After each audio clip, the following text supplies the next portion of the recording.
What's up, y'all? Welcome back to Bonefish, your number one podcast about weird, experimental, psychedelic, new age ambient music.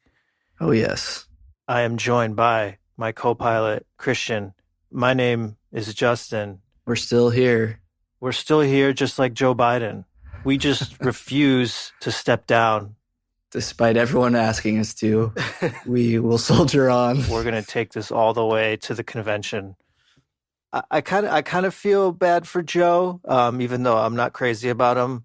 Just as a lost older person, I do feel bad for him. Yeah, I mean, I do have some sympathy in the sense that those like 1 or 2 moments a day where he suddenly becomes lucid and the reality of the world in his life becomes terrifyingly clear. That must be pretty overwhelming. Very psychedelic, should we say. I mean, exactly, yeah. Animal Collective, in that sense, and the Animal Collective community can really relate to this 81-year-old head of state who is really cooked.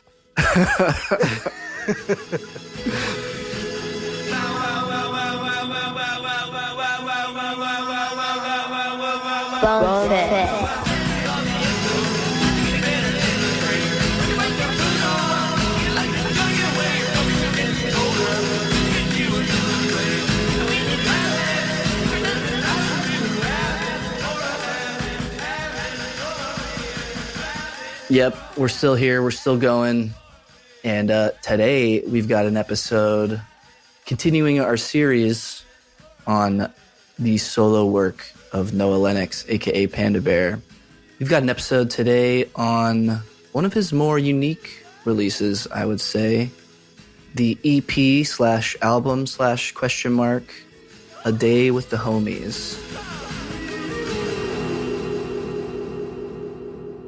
And joining us, we have another Animal Collective super fan, also a musician and internet shit poster extraordinaire, Ian Ostaszewski, a.k.a. Jetski. He is a big fan of Panda Bear, Animal Collective, and especially A Day with the Homies. And so we had him on to chat with us about that record. We get into, the vinyl version, the digital version, all of that stuff. We go track by track. Yeah. Ian's a funny dude. I think I just came across him like on Twitter via the For You page. He's always making indie music memes and stuff, blog rock era goodness. I've shared some of them on our Instagram page before. A recent fave of mine is polysynth owners be like, we actually prefer the term ethical non-monophony, which I thought was pretty good. Yeah, I saw that one. That also popped up on my For You page. I also laughed. He also quote tweeted a tweet, 2.5 milligrams of edibles. Animal Collective is sounding fire right now. 10 milligrams? I think I might be Polish.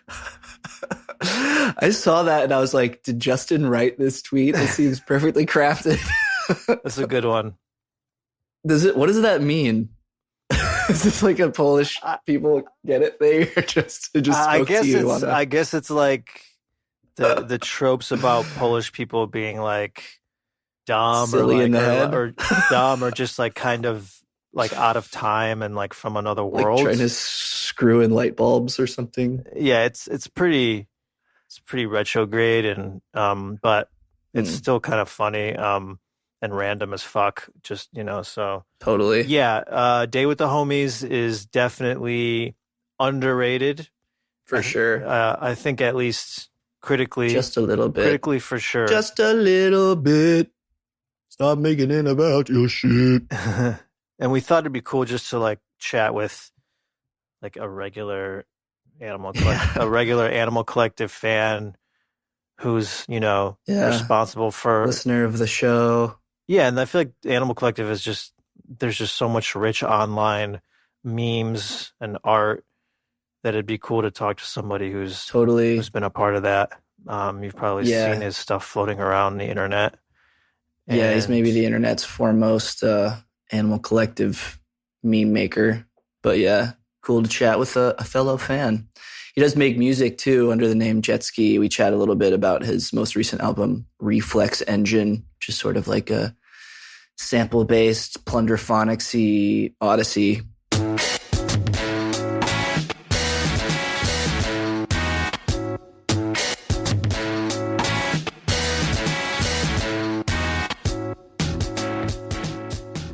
Before we get to A Day with the Homies, it's time for another installment of Bonefish Recs. This is, of course, our weekly music recommendation corner. The only rule is no music from the last calendar year. Anything before that is fair game. You want to kick us off? Yeah, sure. So my pick is Legally I'm in the Clear. It's an album that was released last year by keeping up with the Polish theme. This is a Polish guitarist named Raphael Rogiński. And this dude released an album called Talàn.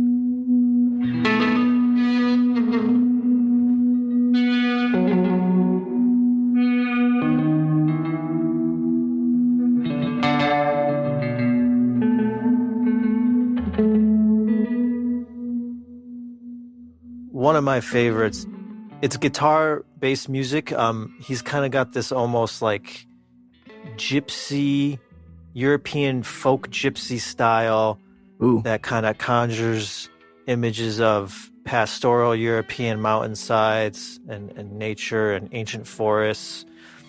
But he also has a very distinct sound and tone to his guitar. There's definitely some kind of pedals or whatever that makes his guitar sound really cool and kind of crazy. I would definitely categorize this as experimental psychedelic music.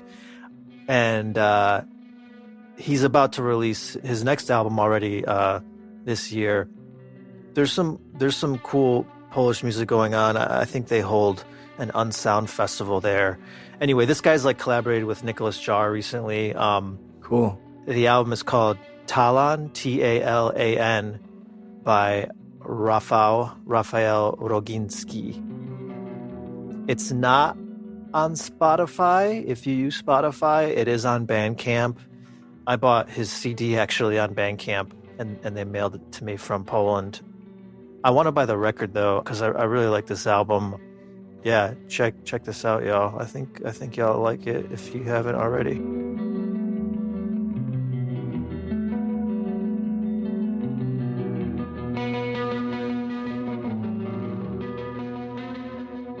Sounds cool. What'd you pick? I decided to go with a band I've mentioned on here before, but I just got to finally see them live for the first time. I'm talking, of course, about Horse Lords.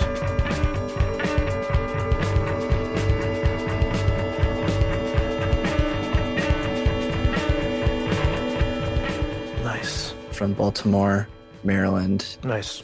The album I'm choosing of theirs is also from the recent past. It came out in 2022. It's called Comradely Objects. These guys are a 4-piece band, mostly traditional. It's a drummer, bassist, guitarist, but the fourth member plays saxophone and like auxiliary percussion, sort of juggles those two. And they've got their guitars and basses like retuned, like literally refretted to out of like the standard chromatic tuning. It's like I think they use like just intonation, which is a musical scale based on like whole number ratios as opposed to like chromatic Western. They make instrumental music that's kind of like krautrocky, kaleidoscopic, goes through these like movements. It can get really intense. It can get really atonal and out there, and it can also get totally just locked in these insanely cool grooves. And seeing them live was phenomenal. They've got a couple live records that sound really good. I'm going to plug one of my favorite tracks on there, which is called Law of Movement. And yeah, if you haven't checked them out yet, definitely do. Hell yeah. Yeah, I don't know how these guys make this music. It's pretty cool to watch from what I've seen. Pretty trance-inducing stuff from our friends at Horse Lords. Nice. Bonefish Recs. Yeah. Coming through again.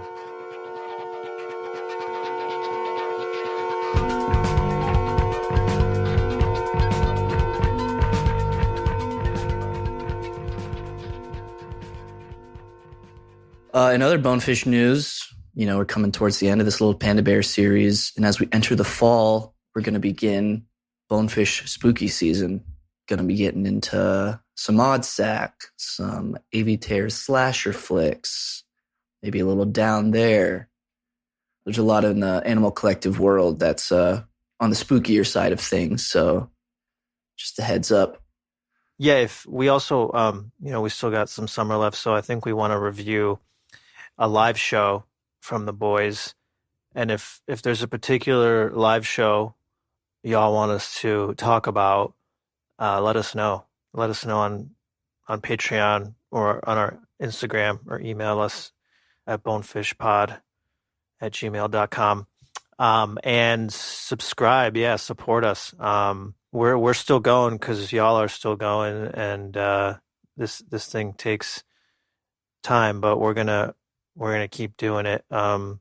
So appreciate y'all's support. Yeah, nice little bank of Patreon exclusive eps we got building up. Boom. And without further ado, let's get into our conversation with Ian, aka Jetski, on A Day with the Homies.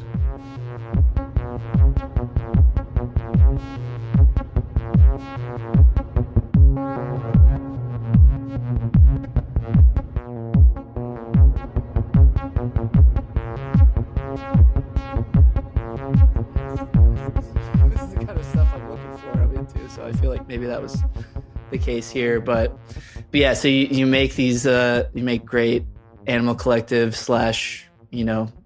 indie blog rock adjacent memes. I guess shit poster is the appropriate term, or is it? I don't really know. That's accurate. I say that, shit posting, because it's all just, really stupid shit. But no, thank you. I'm glad you enjoy the memes. It's great.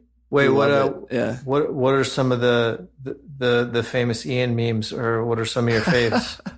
So I did, one recently I posted was there, there's those old Southern rap mixtape cover art with the really gaudy oh yeah, embossed No Limit stuff, the No Limit Records stuff.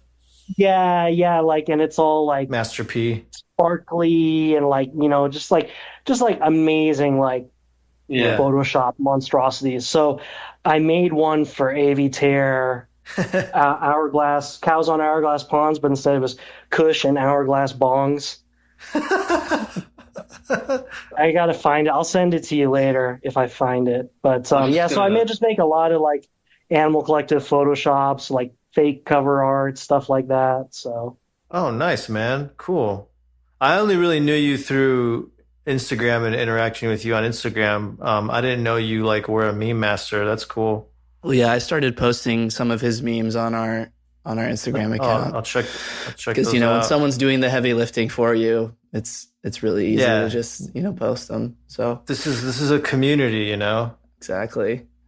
Ian, how did you get into the group? Do you remember when you first heard their music? Yeah, I remember, and I feel like every Animal Collective fan has their origin story anyway. But yeah, so I heard them in high school because I'm 31, so Merriweather came out. I was probably 16, and my friend in high school, he would show me all the cool bands and stuff because he had an older brother who knew all the cool shit. It's always an older brother. You always need a cousin or an older brother who knows cool Pitchfork bands, So my friend showed me Merriweather, And at the time, I was like into music, but I was into like, I don't know, like prog rock, like Genesis and like King Crimson and stuff. And I wasn't into like electronic music that much. So I heard Merriweather and I was like, I don't like this. Like, I was like, this is like too intense, like chanting with like the like throbbing electronic beat, and it was just too, I don't know, like out of my comfort zone. So I rejected Animal Collective initially.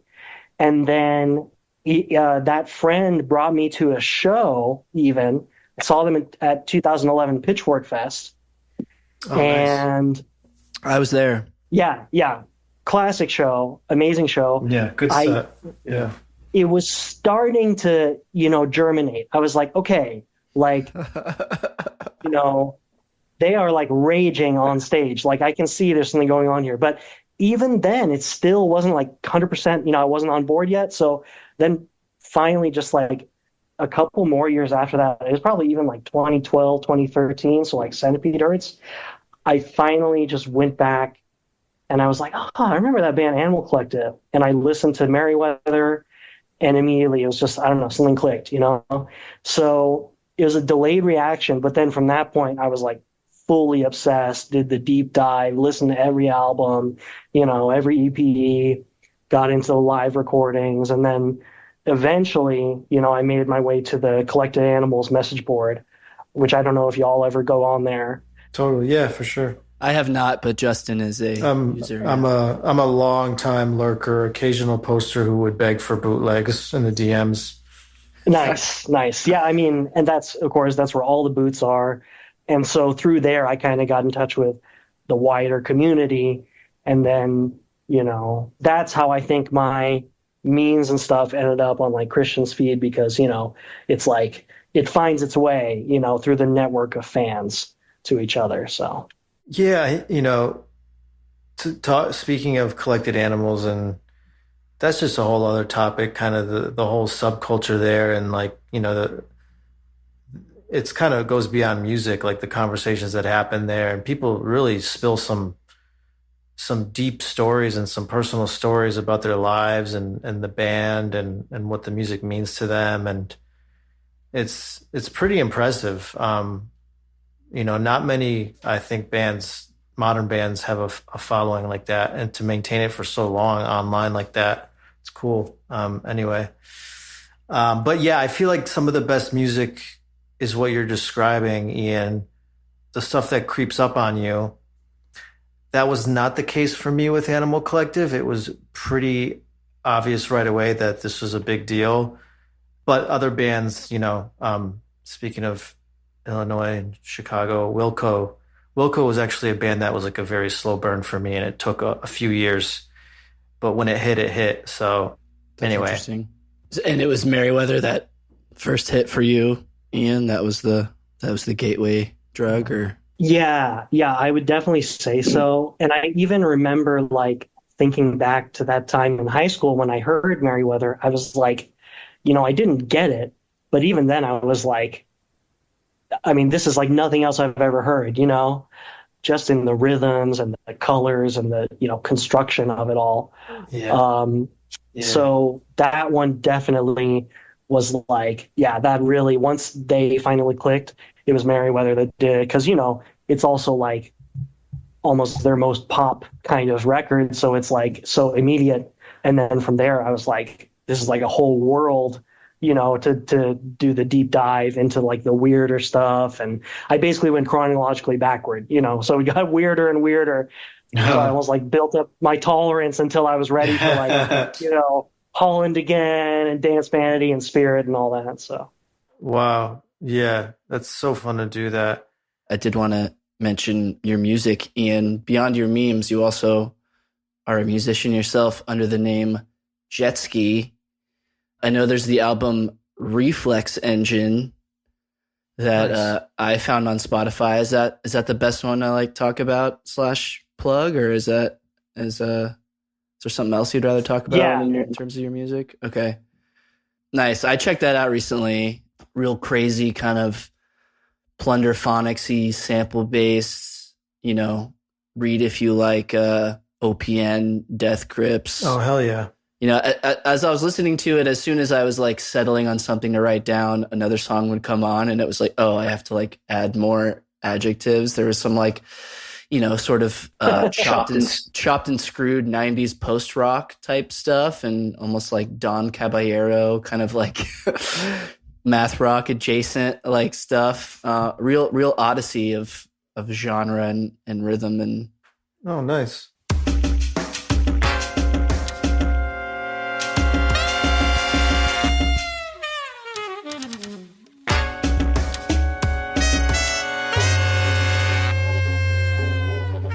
We had a guest on earlier this year by the name of Maral, who's also a super big Animal Collective fan, who does kind of electronic music. She's great. Yeah. Okay, I feel like there's a maybe spiritual kinship between your guys' music. Thanks for checking it out. No, I appreciate it. And those reference points are great. I love Don Cab, so I'm glad that comes through. But yeah, it's all samples. So I made that album, Reflex Engine. It came out in October 2022. So it's almost 2 years old. But I just basically have always made sample-based music. And that's inspired by Animal Collective, who else? Especially like Panda Bear solo stuff. And so I used to use Roland SP404, like Animal Collective. Classic, piece of gear that just, tons of people use that. I mean, it's such a classic sampler. But I found this app, Koala Sampler, 3 or 4 years ago, and it's really clutch. It's on iPhone, and it's cool because it has like, sample pads, and it's like the SP404 kind of, because it's got, different things, and it's got effects and whatever. But yeah, this app, I recommend it all the time because it's like $5 or whatever on the App Store. You can get another add-on with some more effects for like $5, but super cheap. But it's really just a very useful tool. You can immediately resample audio. That just opens up the possibilities to be so endless for like layering. And so I literally just started recording like little snippets on my phone while I was making music. And after like months of doing that, eventually I had enough that it was like, well, this is enough for like an album. And so that's why the album is, all the songs are like 2 minutes long, which I also liked kind of the concept of that, because like you said, it keeps changing genres. So I like kind of switching up the vibe and the energy. But Koala Sampler just totally revolutionized like my musical process. And I have an iPad too. I use an iPad sometimes. So, but and thanks for mentioning it. So, of course. Reflex Engine. It's on Spotify, the album, if you want to look up Reflex Engine and Koala Sampler. Highly recommend it. So. Yeah, it's also on Bandcamp. Jetski O and the O is a 0. It looks like. Yeah, Jetski 0. Yeah, and then any income you get as a result of this episode, I'll just give you our Venmo. You can just, split that up however you want. No. Let's do like a 50-50 split. That should No, I've been seeing more and more like Koala Sampler stuff, and I wasn't sure about it. So I just hadn't really heard about it. So it's like a digital kind of 404. That's cool. Yeah. Yes. If you want to go person pitch mode on your phone, Koala Sampler, it's the way to go. It's always a good time. You basically made all that music just on your phone or on an iPad? On my phone or an iPad. Gotcha, yeah. In some cases, I did kind of, I like overdubbed several layers, but it was all done in the mobile app. And there's a few tracks that are straight up just like I ripped the audio from like an iPhone screen recording. So nice. Reminds me of, I think, like Madlib.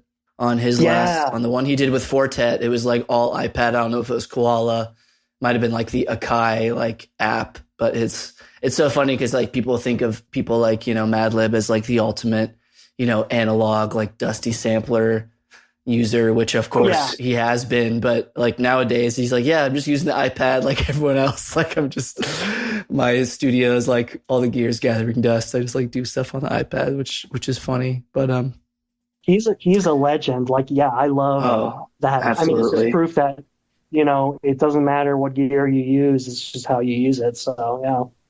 For sure. Well, right on. Should we set the scene for A Day with the Homies a little bit? Came out January 12th, 2018. On Domino. It was first pressed to record. Vinyl only. And then end of 2019, it came on to streaming, and it had this digital mix. Sounded different, polished up a little bit. Anyway, would you guys call this an EP? Does he refer to it as an EP? It's just under 29 minutes. I feel like he has referred to it as an album.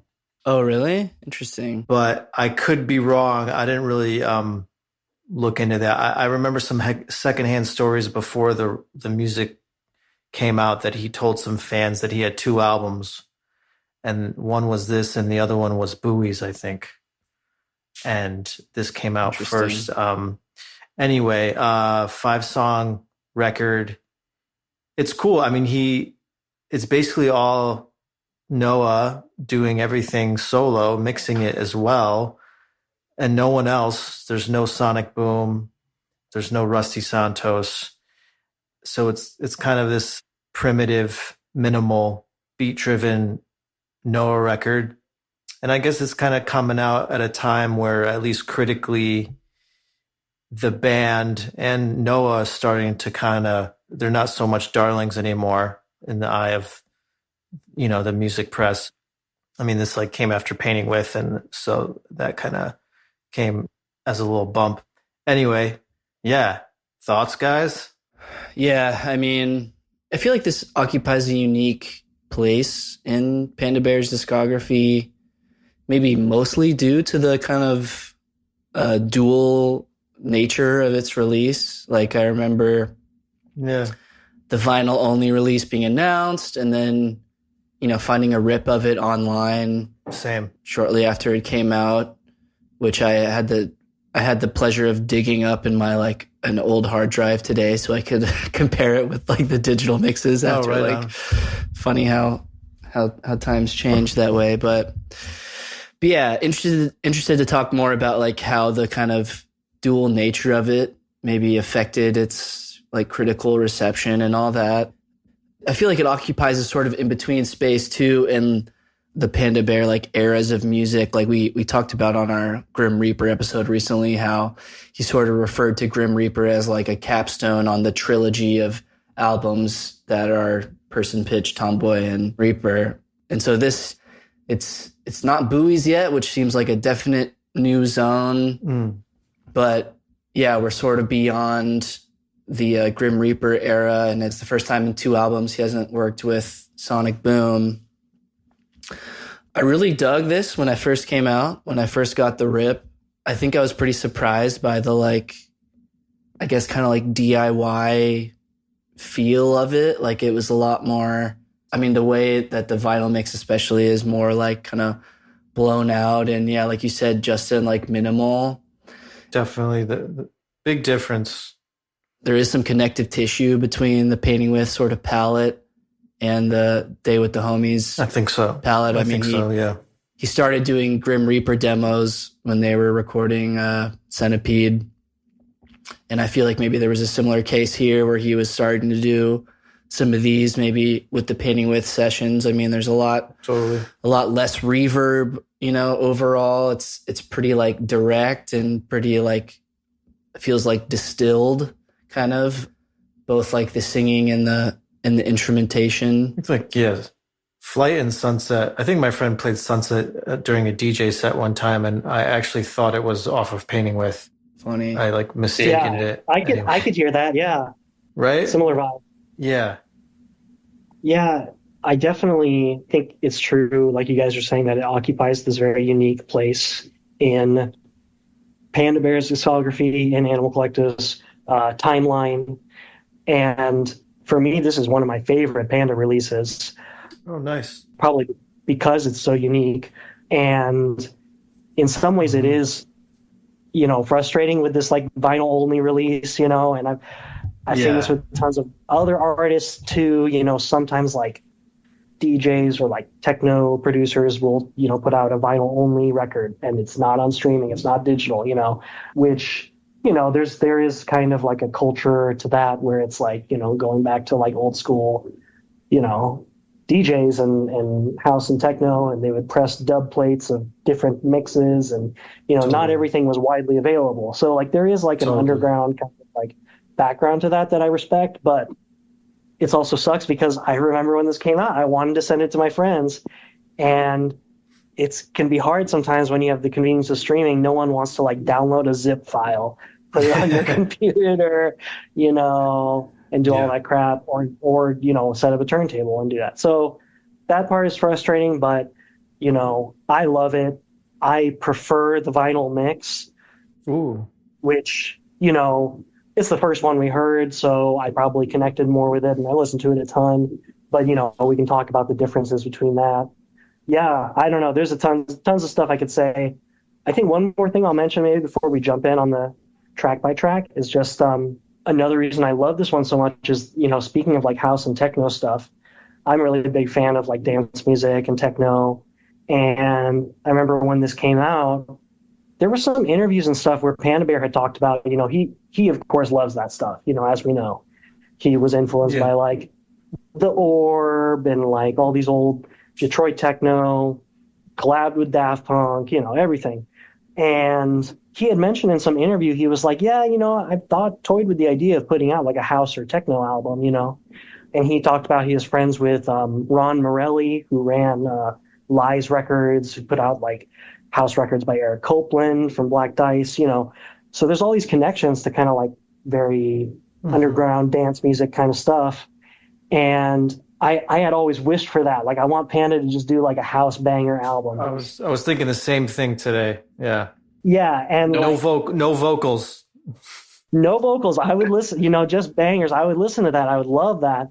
Yeah. And, he's done a lot of like dancey stuff, like, Afterburner from Tomboy, all this kind of stuff. But like, in some ways, I feel like this record, like Homies, is like his gritty, like techno dance album. I don't know, it's got that kind of quality in a lot of ways. So I love that about it. It's a good point. We just mentioned on our last Patreon episode, we did like a greater Grim Reaper, like extended kind of universe. And I mentioned that exact same interview that you brought up and how he says he's like, I make instrumental dance music all the time. And I said it on that episode and I'll say it on this one again, like Noah, release the tapes. Like we want to hear that. Like he says like, I've always thought like, I make this stuff, but like, it's not really good enough. Like, I'm not contributing to the conversation and I'm not adding to it, but like, bro, like, that even doesn't matter. Yeah. First of all, you are. Second of all, exactly. Yeah, totally. I feel you on that. Yeah, I mean, we talked about getting deep into the Grim Reaper. We talked about how like there's this sort of narrative on that album and how this one identity sort of dissolves, and then on the arc of that album, the first song sort of coming out, emerging of the new identity is Principe Real, which is that super boom bap dancey one. Which I feel like there's some of the ideas first germinated there are more fully explored here on Homies.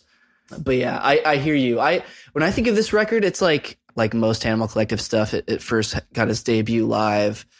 But when I think of this, I think of like, man, like all of these songs would hit so hard live, like these huge kicks, this big drum machine, and like, minimal, like 4 or 5 parts at most. It feels like stuff that's like intended to kind of just like a little, like get the party going, sort of. Yeah. And he has played them live. Yeah, totally. Yeah. And I've seen a couple. He played part of the Math when I saw him behind the Buoys tour, which was a highlight for sure. But yeah, I guess like following Panda Bear meets the Grim Reaper, such like an evocative album title.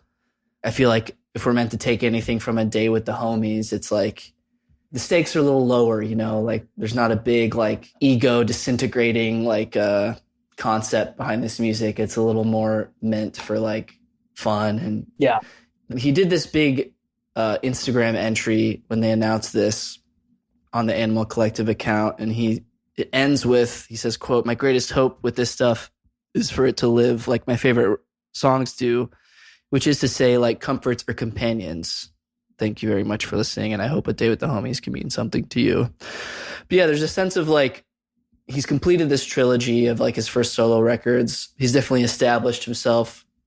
He's still in this really prolific period. Like he's still cooking. He's still like making these tracks, but it felt like he wanted something a little less, maybe like heightened, or maybe less like had all this attention around it. Like wanted something a little more like casual. Mm-hmm. And maybe that had something to do with like the vinyl only release at first, and also the sort of like grungy, crunchy flavor that a lot of these songs have. I want to say that it is an EP. You're right. It is marketed as an EP.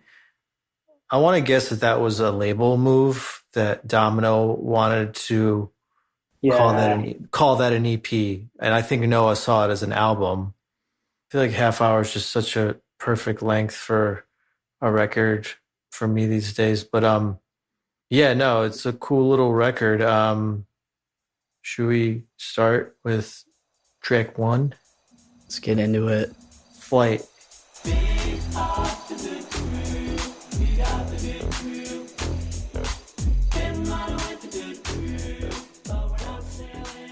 We got the good crew. Hell yeah. Yeah, I'm realizing now it feels a little bit hard to start talking about these without like choosing vinyl mix or digital mix. Maybe we can just kind of go in and talk about the differences like with each song. Yeah. Like I also heard the vinyl rip first. That's kind of how I cut my teeth with this record. Same here. Then when almost 2 years over, digital mix came out, I remember at first I was a little bit like, oh no, I'll just keep listening to my vinyl rip MP3s. Thank you very much. But playing it today, I was like, oh. Why do you guys both prefer the vinyl mix? Is it just because you heard it first, you think, or like you like the choices, or?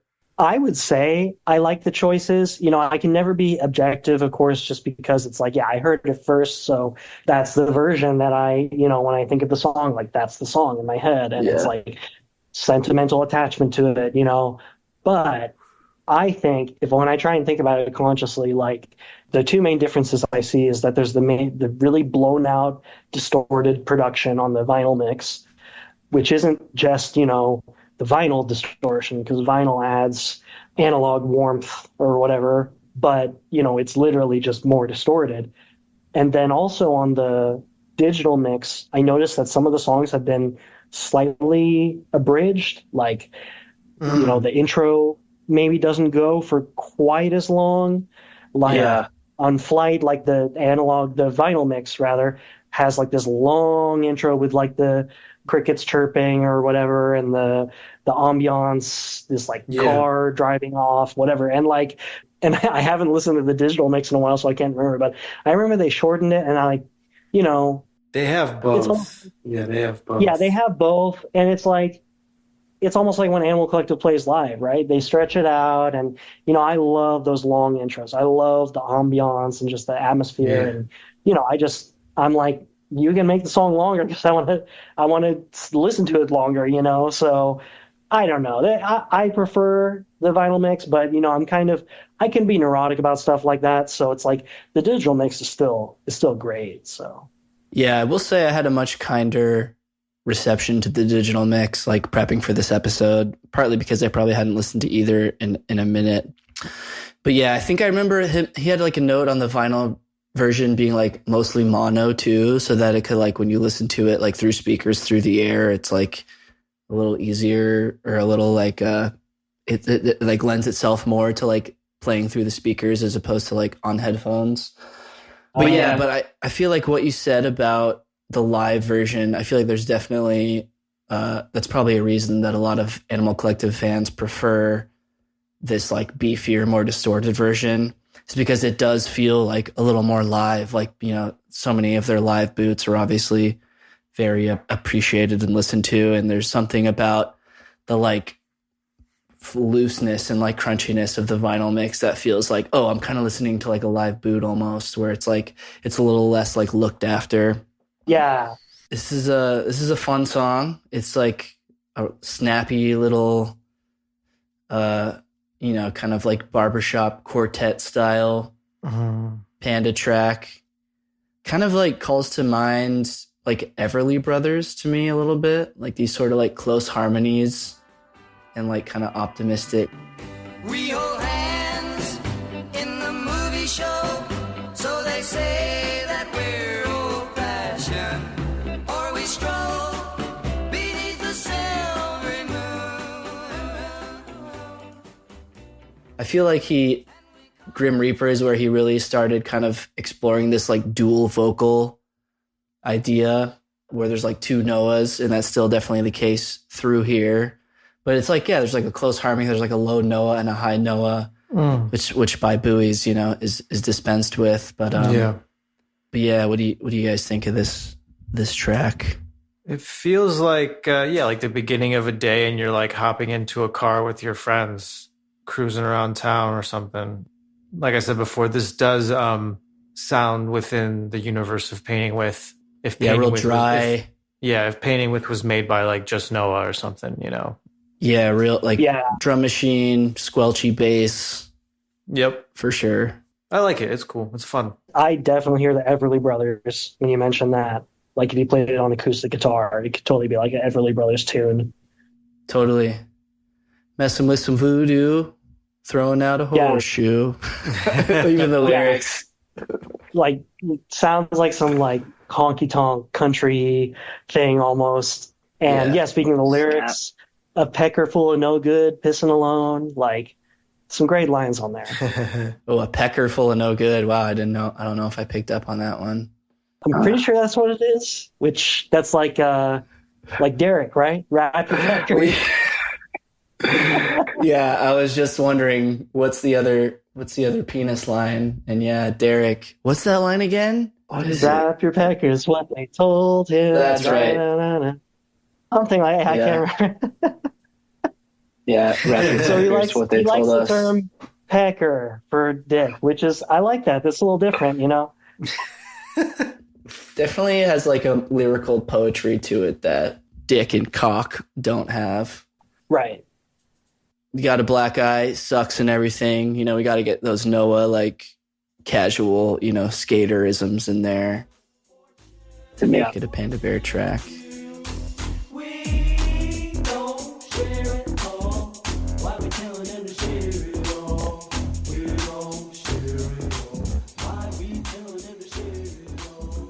Next up, Part of the Math. I mean, this is some top Panda Bear banger for me. This is kind of got it all. The way it builds from the like crazy, just one distorted, like, do we think it's a guitar power chord? Do we think it's some kind of distorted synth? This one, it does sound like a guitar. This reminds me of like a Spacemen 3 song. Yes. It's like a freaking space shuttle blasting over your head.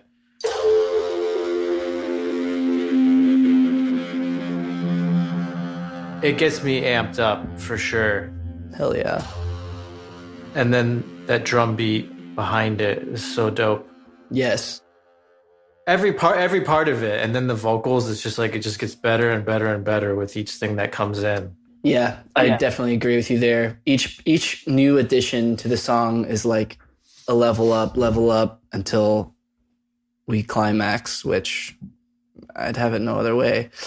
But yeah, this beat is amazing. I mean, this whole I don't know. I think like when you think of Panda Bear, I don't know if you picture like the most intricate like beats. Not that this beat is intricate. Like it's pretty simple, but like, I don't know, something between like the way it fits with the chord, the way it's treated and all like distorted and stuff, and the way it balances with like his vocal rhythm. It just feels like perfect. It's just so satisfying. I feel like it's an all-timer for like Panda Bear rhythms. Yeah. There was a part in the MP3 rips where it's like, I think maybe the the needle like skips. Yes. But when I heard it first, I just assumed, oh, this is just like a weird rhythmic, like little hiccup in the song, like switch up.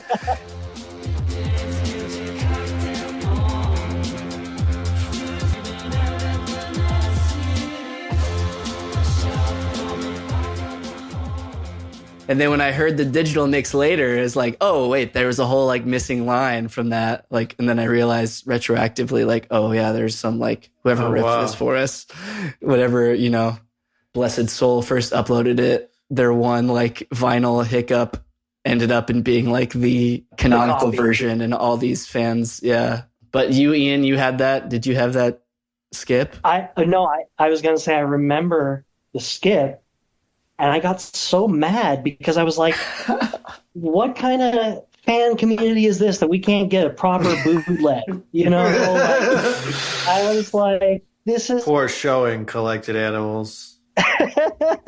Like, you're called out. I remember being... I don't remember that. Because I was like... Because I wanted to listen to it without the skip. And then, like, other people did make rips, right? But some of them sounded bad. Some of them, you know, whatever. And then finally someone made a good rip. But then like another song later, like Nod to the Folks or Sunset had a different problem, like a skip or like a pop or something. I don't know. So I literally downloaded the two versions and I had Frankenstein them together. I was like, wow. The Jetski edit. Yeah, so I have a version where it's like 2 tracks are from one rip and 3 are from a different rip, and that's still the version I have saved that I've listened to like dozens of times. So I kind of, you know, like I said, I get neurotic about stuff. So highly curated. I love it. Yeah, very, very. I love the commitment. And so we get to the end of the song and the "Open Your Eyes" part. That's Noah's daughter, right? I think that's his daughter. I think so. Oh, is it? Oh, cool. I think that's, I'm like 98% sure that's his daughter repeating "Open Your Eyes." And did he mention that at some point, or I'm pretty, we can fact check ourselves if we have to. We'll file an official Bonefish correction. But pretty sure it's I'll have to, yeah. I can't remember when he said it. Yeah, you can look up the interview, but I seem to remember, and I don't know if this was from an interview or just someone deduced this, but like it's originally was a sample from Zelda Breath of the Wild, which I never actually played, but I heard like there's some part towards the beginning, you start your game, and they say, "Open your eyes." There's like a voice that says, "Oh, yes. Open your eyes.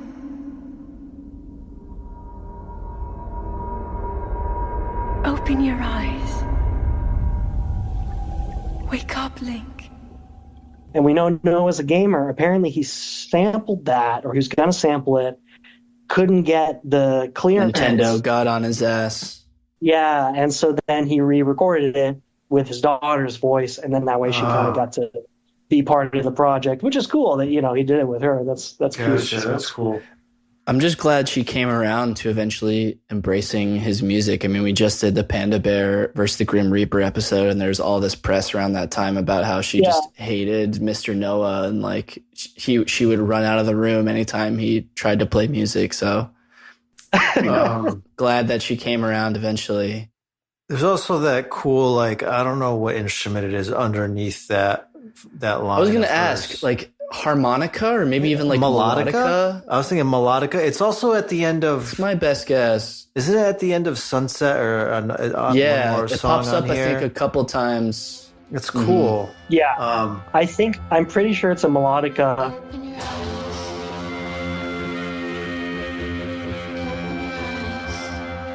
Especially because, like, he is influenced a lot by, like, that old dub reggae stuff, like King Tubby and Barry and stuff, and they would use melodica in dub tracks. So I think, which is also cool because it's like, you know, Panda Bear definitely has this like dub influence everywhere, but this record, I feel like it especially comes to the surface, like with the melodica melodies, with like the heavy bass and the really like steady drum rhythms. Like, yeah, the rhythms are just, it's such a rhythm centered album in such a satisfying way, like those drums on part of the math and everything. So yeah, I'm pretty sure it's a melodica, and like, which, you know, then again, it could be like a software version of a melodica. Who knows? But anyway, yeah, I think that's who's making the melodica emulator. Gotta find that patch. That's amazing. That's so cool. I definitely bought a melodica like freshman year of college, and I definitely associated with, like, you know, I don't know, like indie, like twee folk type stuff, and I would have never connected it to this sound. But yeah, like listening today, I was like, what is this thing? And yeah, I mean, that totally makes sense. That's so cool. I mean, talk about elevating like a cheap, dorky sort of instrument to like this cool, like, it's because it sounds great. It's like such a perfect little coda to like this, this song. Yeah. Incredible track. I feel like there's a lot of pretty amazing little moments in this song, and the lyrics are also incredible. Like, we're all deities washed up in a sewage leak is, you know, the part where the drop happens. And I feel like that whole part A is like cool enough, but then there's like the B part that is also amazing and just really rounds it out. Like the whole, like, where was I? The flower shrine. It's so like, good. So good. Pretty phenom. Yeah. Yeah. I was going to say, I'm glad that Justin said that it sounds like Spaceman 3, because that's what I always think of with the song too. And that makes it even weirder, because it's like, I mean, yeah, they're just like a rock, like a psych rock, like drone band, you know, which is again so different from Panda's like synth wizard sample stuff. So to hear him do that, and also without Sonic Boom, this is the one that he's not Sonic Boom can help with. He's like, what's up? He's like, what's up, Pete? Yeah, he just decided to do a tribute. It's amazing. Like, yeah, there's I catch Spaceman 3 vibes on the next song too. That kind of pulsating like synth or whatever, for sure. Oh yeah, I could hear that. That part. Yeah.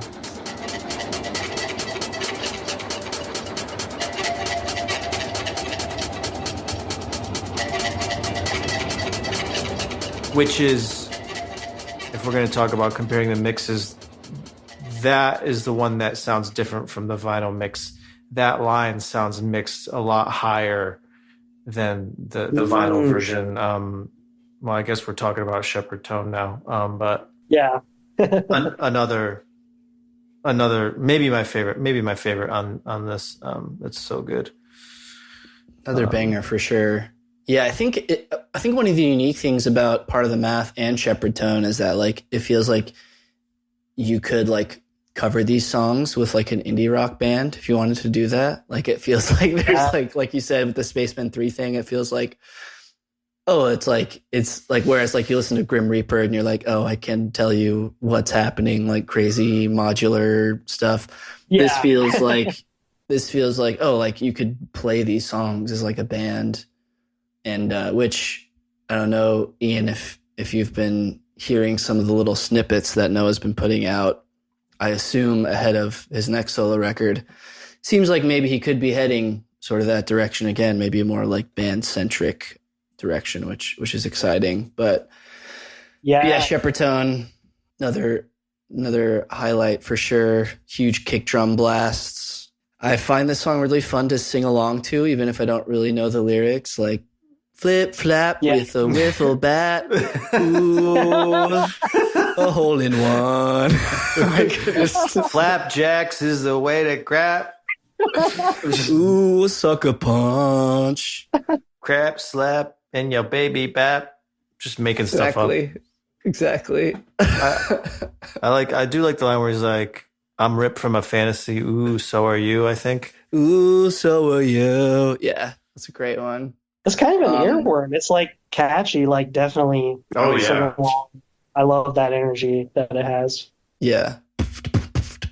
I guess he played these live for the first time at Desert Days when Desert Days was in Joshua Tree in 2017. Right. 2017 is where they made some of their debuts. There's some pretty good YouTube footage that I'll definitely drop in some clips.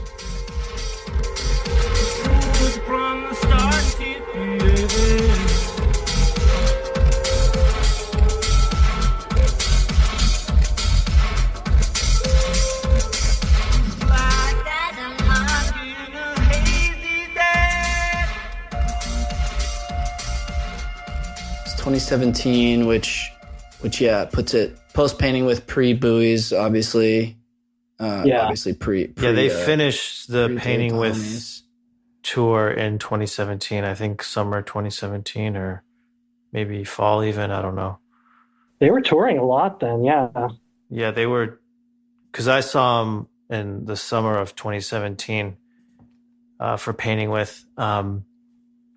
And then in the fall. And then I think in the fall, him and Avi were doing solo stuff. I think they both played at Desert Days, actually. They were just about to start, and then they were just about to start doing Songtong's tours and shows, which would obviously kind of lead into the next phase of the band. Anything else on Shepard Tone? Don't feel like we...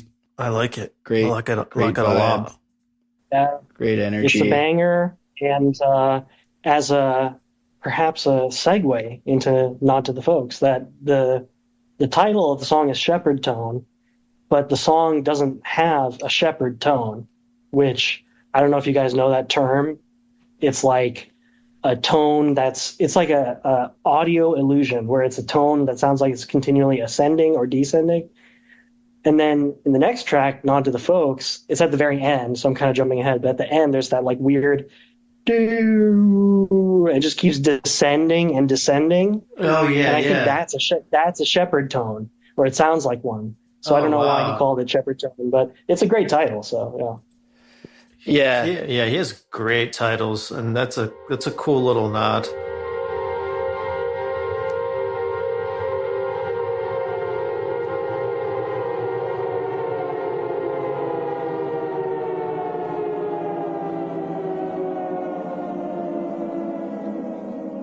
Nod to the Folks, another kind of boom bap style track, kind of in the vein of Principe Real.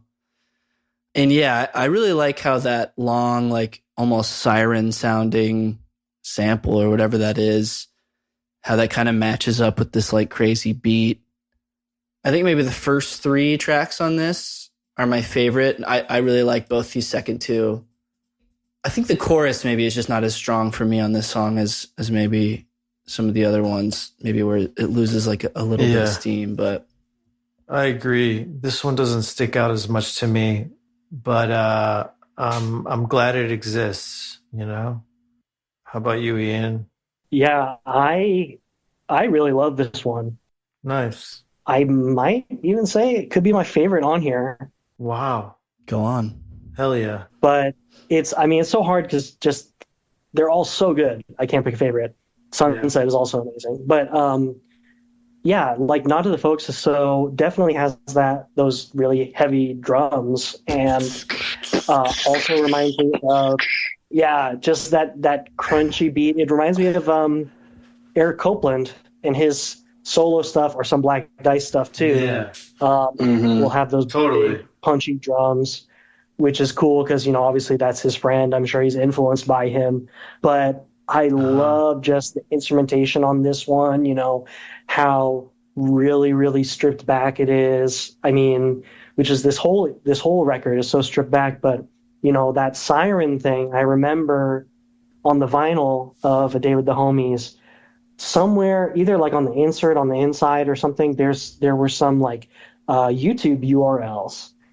And of course, people on Collected Animals looked up those YouTube URLs, and there was a lot of random stuff. It wasn't all like samples or anything like that. It wasn't like the sounds he used.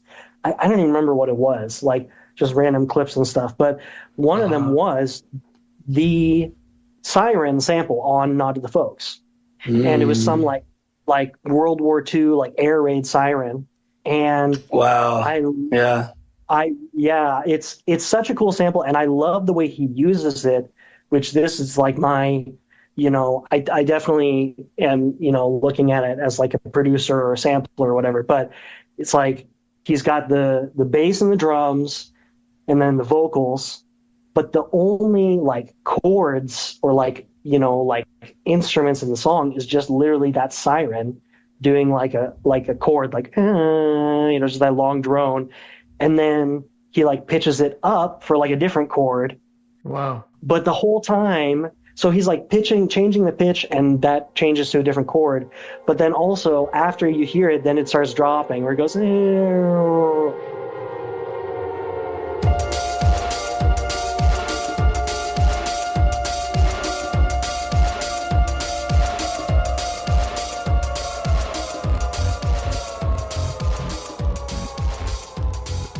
It's really freaky because it's like, it's the chord, but it's also, you can, clearly tell like, oh yeah, this is like a siren, and it just, adds this like atmosphere, this intensity to the song because there's a fucking siren going off the whole time, like I love the weird composition of it. It's so weird. It's so cool. No, that's true. Yeah, no, I feel like this one's growing on me.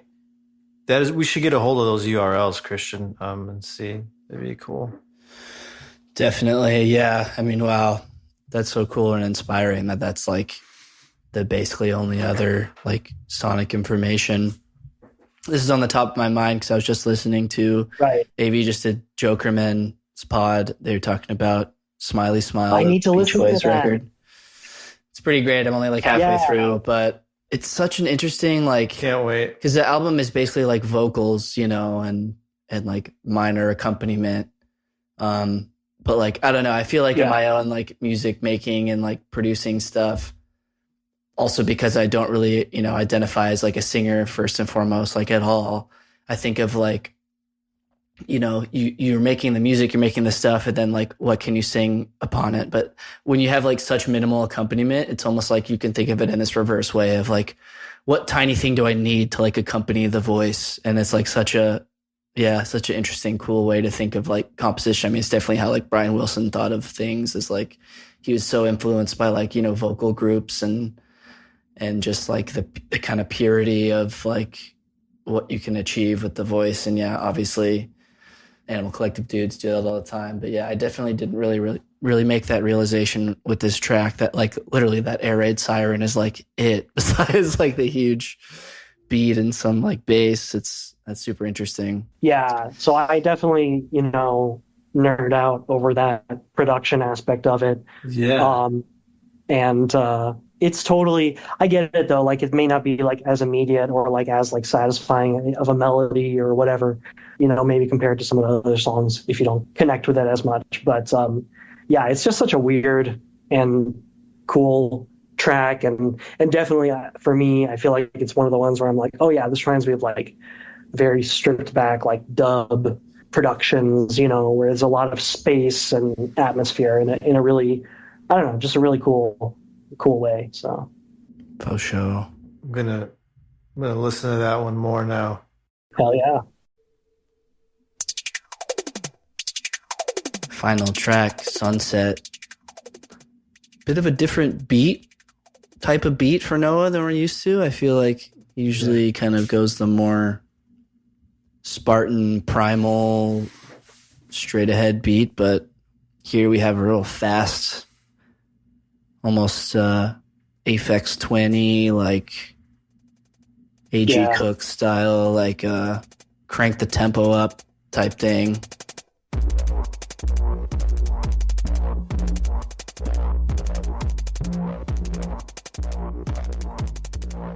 And yeah, different feel, super fun. Definitely in line with the previous songs on this little EP. Always makes me hungry for a euro because I always hear him saying, "Found a euro on the ground," even though I think it's euro the currency. But what do you guys think on this one? This one's pretty sick.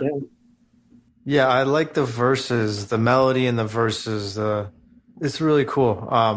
I was listening to it just as it was getting dark right before we hopped on. Like as the sunset was happening, or I guess it was 9 where you were. I guess it's already set. It was basically set, but this was hitting. This was hitting, as they say.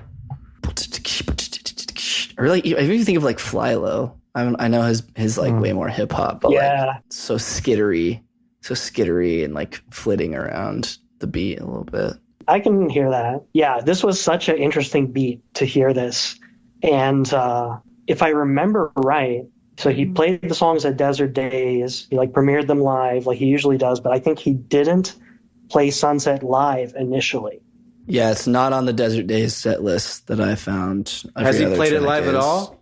I want to say he played it live since then, but I can distinctly remember like the anticipation where it's like, oh, a song that we don't have a bootleg of, you know, so it's like, what could it sound like? And then, yeah, it's this super weird, like fast, almost like drum and bass, skittery beat. And this one is one that I would say, yeah, I love this song. It's such a great melody and just like such a fast driving beat that like I would love to hear this like live or in a DJ set. I'm pretty sure I played it in DJ sets before. Nice. But yeah, my buddy did too. Yeah, it's like it's perfect for that, perfectly suited, especially if you're playing fast tempo stuff. But I will say, you know, I mentioned before that I prefer the vinyl mix, but this one, I don't know, I might like the digital mix better because he put this peacock sample in there. Yeah. I heard that. There's like a squeak or a whatever noise. It's like peacock, like in the middle of the song, and it's so sick. I love it. And he says peacock too. He's like, there's like a peacock mention, I think. Yeah. Oh, wow. Yeah, peacock in the rain, whatever. Yeah. Yeah. So yeah, totally. I like that he took the chance to add that in when he's like, I'm making a different mix. I'll throw another sample in there. You know.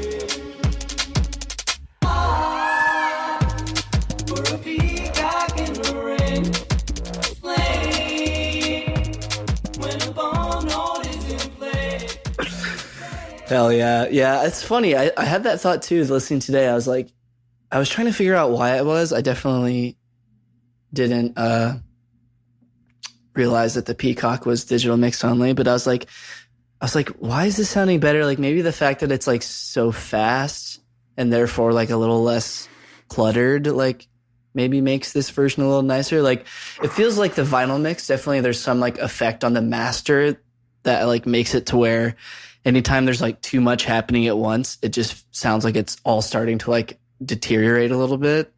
And maybe there's like maybe a little bit of too much of that on like the vinyl mix for this one, where the digital mix makes it a little crisper or something. But yeah, who knows? That's funny though. I know what you mean on the vinyl mix. It's like, you know, I mean, it's basically just like literally like a bass boosted like meme, like, you know, like the blown out distortion. And it's also the type of thing where it's like, so, you know, I have to be in the right mood to listen to music that's so like, I don't know, just fried like that. Totally. Well, it can fatigue your ear after a while too. I think that's maybe part of the thinking behind the digital mix is being like cleaner. It's just like it's maybe going to be a little overdose for people. Whereas like if you have a vinyl record of it, you're throwing it on maybe less often. It makes sense. But yeah, I totally hear you on that in terms of like longevity, having stuff a little less fried is maybe some of the thinking, but yeah, interesting legacy this EP has. I mean, I feel like part of me feels like it's so beloved amongst us. It's so beloved amongst like the fan base. I kind of feel like if it had like a more regular rollout and release, it would be a lot bigger than it is. It feels like it's kind of flown under the radar with like the fact that it was vinyl only. You know, like almost 2 years later, it got a digital release. Like, I think that's why we love it, because it was kind of low key. Potentially, yeah. I mean, yeah, for sure. I mean, he's got the little Instagram message he included with its announcement is an interesting read. It almost feels like, I mean, I touched on this a little bit earlier, but it feels like he's almost sort of trying to create a environment of like a more casual, hey guys, I didn't like think this one all the way through. Like there's some line about like the lyrics. The songs aren't lyrically linear or narrative as such, though I did scatter pieces of longer chewed themes across the tracks. I find they still work satisfactorily alone, but strengthen each other's message when combined. Like it sort of feels like he's like, hey, look, I know this isn't like a super intricate thing. It's just music, but I don't know. I feel like we love it, you know. Right. Doesn't need to be this like layered like text or I don't know. It's weird that Pitchfork gave us a 6.6, but the review is like doesn't read as negative at all. The review to me is kind of weird though. I was going to bring that up. The score is low. It's not as low as Painting With, but it's close. It was the first Panda solo album to get like not a good score, basically. I don't remember the review. Is it weird? It's a little weird to me. I mean, it seems to lend a lot of weight to the fact that it was a vinyl-only release. Like, they seem to read a lot into that. Like, oh, this seems to be like a thing. He's not like, I know I just got finished like talking about how that affected it, and he makes a big point too about how like the lyrics are like really dark. He says the word like toxic at one point. He's like, oh, he says like, we're all going to be 6 feet in the coldest ground. But like his voice sounds kind of happy and giddy. I don't know. It's a little, to me, read a little weird. Like it. Yeah. And this is also, the post Painting With, like they're not hot shit anymore. Like in the critical milieu, and like the. Right. What would you guys score this if you were a Pitchfork editor? 11.5. Same. No, yeah, I don't know. Yeah. I mean, I love this shit. 11.5. Definitely the 6.6. That feels to me like a product of like the time. Like it feels like, I don't know. Yeah. Like the reviewer is treating it like it's sort of this like tossed off thing. Right. Yeah. For sure. I like this better than both the Grim Reaper EPs. Definitely. I mean, where would you guys rank this? Well, Ian, this sounds like it's up there for you in terms of Panda Bear albums. Would you be able to rank this one if you had to on a podcast about Animal Collective? Hypothetically speaking, I don't like to rank things. I can't lie. I'm kind of a stickler about that. But gun to my head, if I really had to, because it's one of those things. It's like, well, if you just had to, what would you do? Because I would rather not. But I feel you. That's kind of how I am. I'm not a you're like Christian. I am not like that. I love a little bit of the sports mentality in music, just a little bit. For sure. I mean, and that makes it fun too, because it's like you get to compare and contrast with other people, and like So I get it that it's like as a jumping off point for a discussion. It is definitely helpful. I'd probably rank Homies like. I mean, my top tier.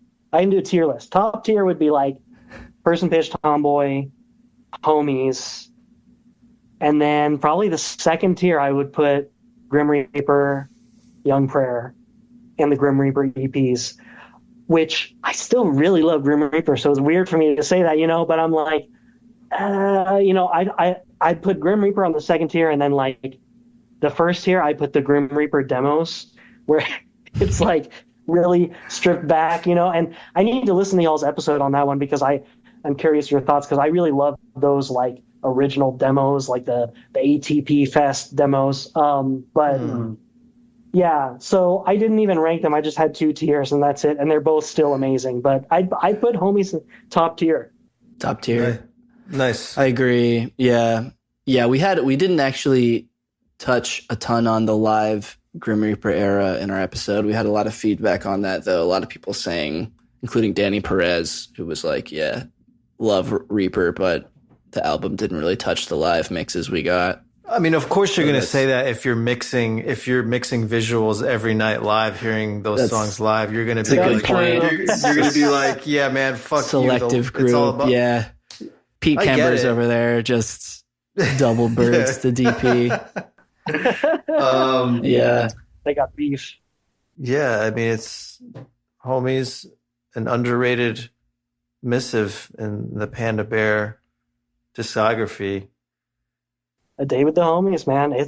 I definitely think it's underrated, and it may be because of the vinyl only initial release, and I think I also just kind of feel connected with it because it was like it came out on vinyl, and it was like almost felt like a secret, It's like you can't stream this anywhere. You can't hear this. You have to have the record, or you have to have the MP3 rip.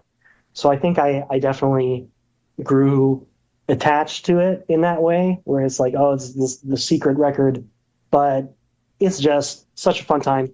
And I love, huge blown out drums blasting in my eardrums. That's that's music to my ears. So yeah, I love it. Hell yeah. Well said. Yeah. I think that's part of the charm of it is it's like at the point of his career, Noah, where he obviously stuff was sounding more, professional, polished, and to hear him kind of go like DIY mode with this. Yeah. I mean, I would love a whole record of, but this is pretty close. And a fun title, A Day with the Homies. What other white boy can title an album thusly? get away with it. We'll give him pass for this. He's on thin ice, but yeah, it's such a good title. It's such a fun time. Yeah. Right on.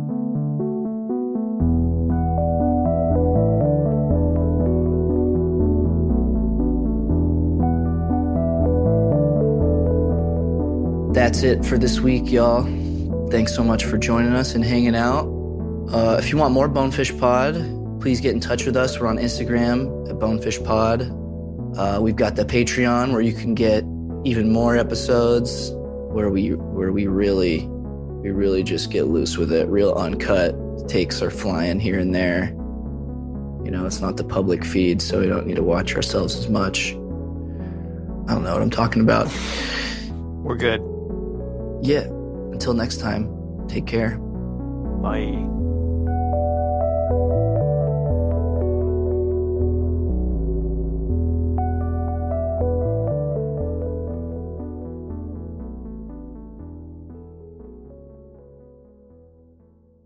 Bonefish.